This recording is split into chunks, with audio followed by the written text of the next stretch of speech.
There's been a lot of talk in China recently about the need for political reform to reconnect the party to the people, a feeling that perhaps through corruption, perhaps through inequality, that the party and the people have become separated, a bit divorced from each other, and there's a real political reform agenda taking shape.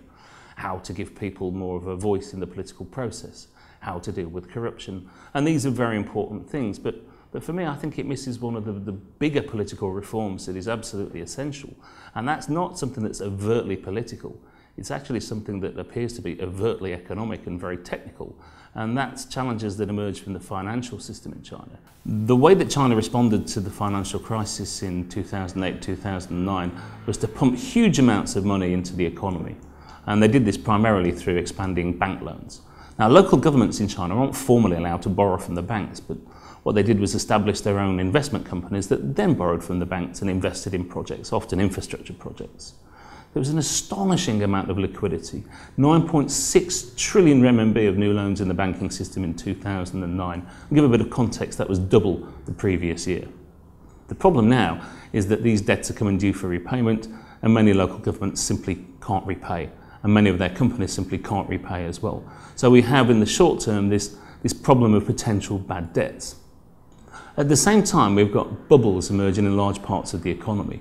People are banking on the price of land going up. We've got a whole range of new wealth management products being offered by the banks. These allow people to, rather than put their money into the banks and get very low return on their deposits, they can invest in often riskier projects. And there's a great concern that many of these will become unsustainable in the long run and lead to investment crashes. For the time being, most of the problems are contained within the Chinese economy, and most people are banking on the state to solve the problems if they emerge. In the 1990s, China's banks were effectively bankrupt. They were illiquid. Massive non-performing loans. And the central government stepped in and refinanced the bank. It took the debts off them, put them into the hands of asset management companies. It gave them extra liquidity. Just before they floated on the stock market, it gave them extra liquidity as well, so they looked more attractive and they raised lots of money. And people are still banking on the fact that the state will do that again if a problem occurs this year, next year, along the line. For the international community, I think there are two main considerations. The first is all these assumptions about the long-term nature of Chinese growth and China's inevitable rise to some sort of economic superpower status. I think we have to put serious question marks against them.